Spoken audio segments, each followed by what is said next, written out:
Mazmur bab 73. Sesungguhnya Allah baik kepada Israel, kepada mereka yang murni hati. Tetapi aku, kakiku hampir tersandung, langkahku hampir tergelincir. Kerana aku iri hati kepada mereka yang bermegah apabila kulihat kemewahan orang zalim.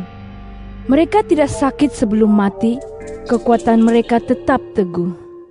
Mereka tidak susah seperti orang lain. Mereka tidak dirundung bencana seperti orang lain. Oleh itu, mereka berkalungkan keangkuhan, keganasan menjadi pakaian mereka. Hati mereka yang kejam penuh kejahatan, fikiran mereka yang durjana melampaui segala batas. Mereka mencemu orang dan merancang kejahatan serta penindasan. Mereka bercakap sombong.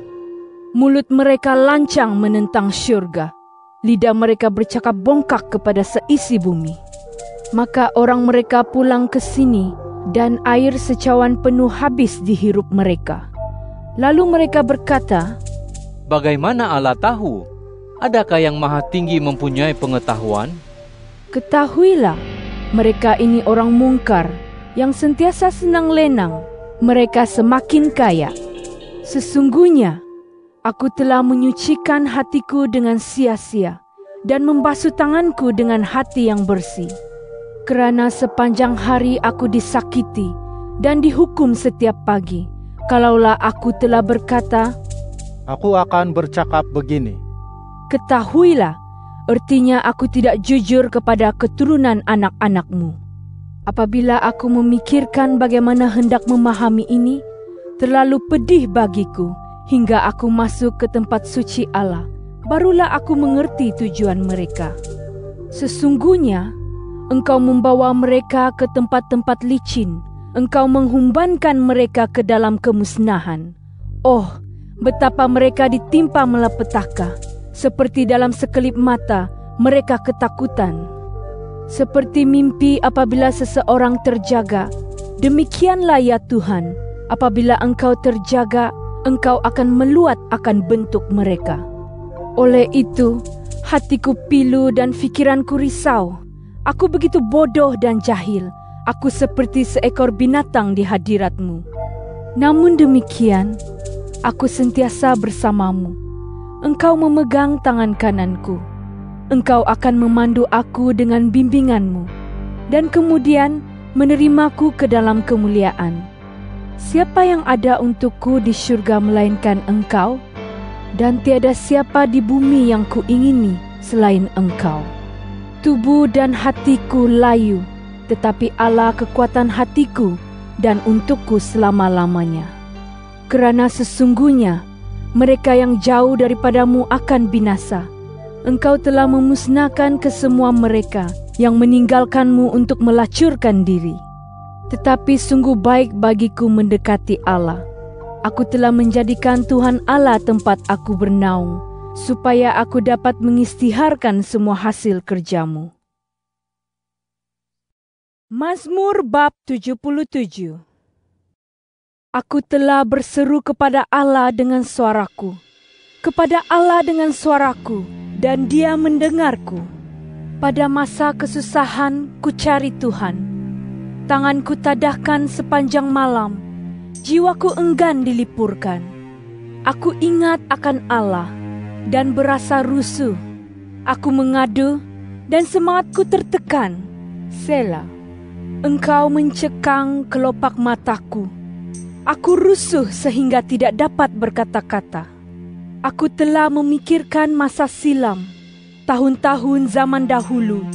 Aku mengingati kembali nyanyianku sewaktu malam. Aku merenung dalam hati dan rohku tekun mencari. Adakah Tuhan akan menyingkiri selama-lamanya? Dan tidakkah Dia berkenan lagi?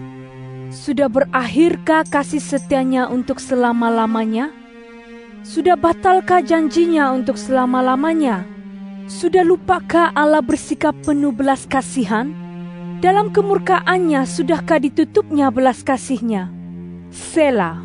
Maka aku berkata, Inilah kekhawatiranku, tetapi aku akan mengingati tahun-tahun tangan kanan yang maha tinggi. Aku akan mengingati kerja Tuhan. Sesungguhnya aku akan mengingati keajaiban yang kau lakukan dahulu. Aku juga akan merenung segala hasil kerjamu dan bercakap tentang perbuatanmu. Jalanmu, ya Allah, dalam tempat sucimu. Siapakah Tuhan yang sama besar dengan Tuhan kita? Engkau Allah yang melakukan keajaiban. Engkau telah mengisytiharkan kekuatanmu dalam kalangan umatmu. Dengan tanganmu engkau telah menebus umatmu, anak-anak Yakub dan Yusuf. Selah. Perairan telah melihatmu, ya Allah. Perairan melihatmu lalu berasa takut. Bahagian lautan dalam juga gemetar. Awan mencurahkan air, langit menghantar bunyi.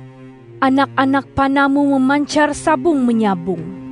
Suara guruhmu dalam angin puting beliung, api menerangi dunia, bumi bergegar dan bergempa. Jalanmu di laut, lorongmu di perairan luas, dan jejak langkahmu tidak dikenali.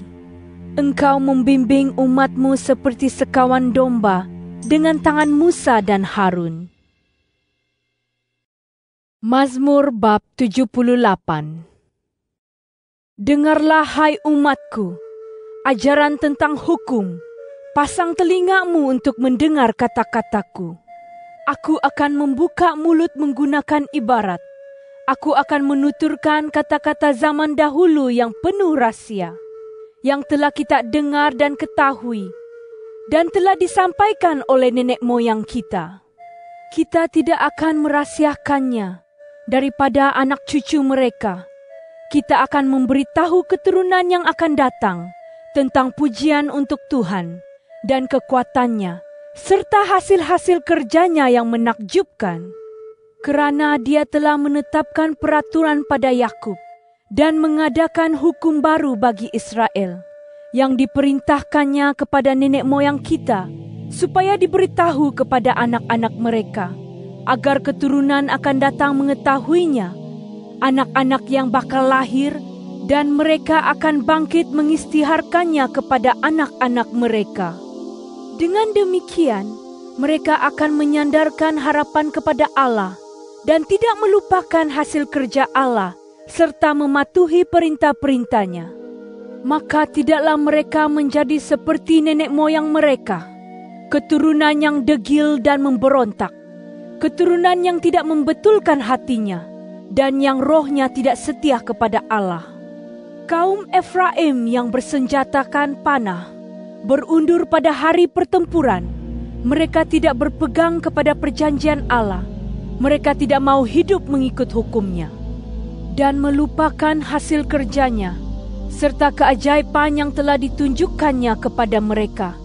Perbuatan yang menakjubkan telah dilakukannya di hadapan nenek moyang mereka di tanah Mesir, di padang Zoan. Dia telah membelah laut dan membolehkan mereka menyeberanginya. Dia menegakkan air seperti tembok. Pada waktu siang dia memandu mereka dengan awan dan sepanjang malam dengan cahaya api. Dia membelah batu pejal di gurun dan memberi mereka minuman sebanyak-banyaknya air di lautan dalam. Dia memancarkan air dari batu pejal dan membuatnya mengalir seperti sungai. Tetapi mereka semakin berdosa terhadapnya dengan menderhaka terhadap yang maha tinggi di gurun. Dan mereka menguji Allah dalam hati mereka dengan meminta makanan yang diingini. Ya, mereka bercakap menentang Allah. Mereka berkata, dapatkah Allah menyediakan jamuan di gurun? Lihatlah, dia memukul batu pejal supaya air memancut keluar dan sungai melimpah. Dapatkah dia memberi roti juga? Dapatkah dia membekalkan daging kepada umatnya? Tuhan mendengar kata-kata ini lalu murka. Maka api dinyalakan menyerang kaum Yakub, dan kemarahannya menimpa kaum Israel. Kerana mereka tidak percaya akan Allah dan tidak yakin akan penyelamatannya. Namun dia memerintahkan awan dan membuka pintu langit, menghujani mereka dengan mana untuk makanan mereka, dan memberi mereka gandum syurga. Manusia makan makanan malaikat. Dia menghantar mereka makanan melimpah-limpah. Dia meniupkan angin timur di langit, dan dengan kuasanya membawakan angin selatan. Dia juga menghujani mereka dengan daging sebanyak debu, burung sebanyak pasir di tepi laut.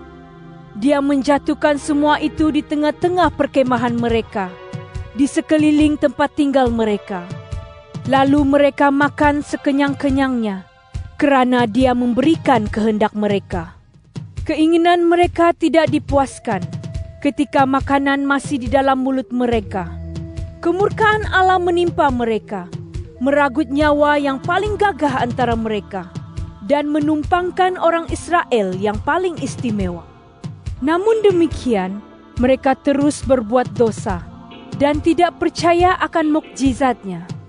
Oleh itu, Dia menjadikan hidup mereka sia-sia dan sepanjang usia mereka dalam ketakutan. Apabila Dia membunuh sebilangan mereka, maka mereka berpaling kepadanya. Mereka kembali mencari Allah dengan bersungguh-sungguh.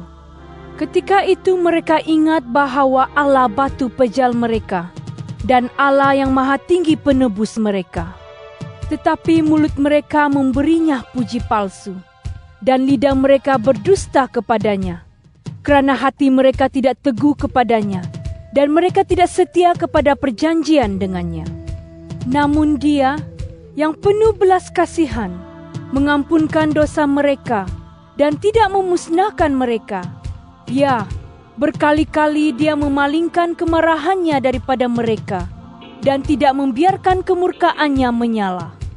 Kerana Dia ingat bahawa mereka hanyalah manusia, sehembus nafas yang berlalu dan tidak muncul lagi. Betapa kerapnya mereka berontak terhadap Dia ketika di gurun, dan menyedihkannya semasa di padang pasir. Ya, berkali-kali mereka menduga Allah dan membatasi yang kudus, Allah Israel. Mereka tidak ingat akan kuasa-Nya, hari Dia menyelamatkan mereka daripada musuh. Apabila Dia melakukan mukjizat-Nya di Mesir, dan perbuatannya yang menakjubkan di padang Zoan, menukarkan air sungai mereka menjadi darah, juga anak-anak air mereka, maka mereka tidak dapat minum. Dia menghantar lalat yang banyak untuk memakan mereka, dan katak untuk memusnahkan mereka.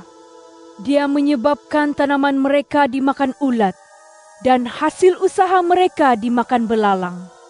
Dia memusnahkan pokok anggur mereka dengan hujan batu, dan pokok-pokok ara mereka dengan air batu. Dia membiarkan ternakan mereka mati ditimpa hujan batu, dan kawanan domba mereka disambar kilat. Dia melemparkan kepada mereka kemarahan, kemurkaan, keberangan dan kesusahan, dengan menghantar para malaikat pemusnah dalam kalangan mereka. Dia membuat lorong untuk kemarahannya. Dia tidak mengecualikan jiwa mereka daripada maut, tetapi membiarkan wabak penyakit meragut nyawa mereka, dan memusnahkan semua anak lelaki sulung orang Mesir, kekuatan pertama mereka di perkemahan Ham. Tetapi Dia membolehkan umat-Nya pergi seperti domba, dan memandu mereka di gurun seperti satu kawanan. Dan Dia memandu mereka dengan selamat, maka mereka tidak takut, sedangkan laut menenggelamkan musuh mereka. Lalu Dia membawa mereka ke sempadannya yang suci, gunung ini yang telah diambilnya dengan tangan kanannya. Dia mengusir bangsa-bangsa dari tempat yang didatangi umat-Nya, dan membahagikan tanah sebagai warisan pusaka mereka, serta menyuruh suku-suku Israel tinggal di kemah mereka.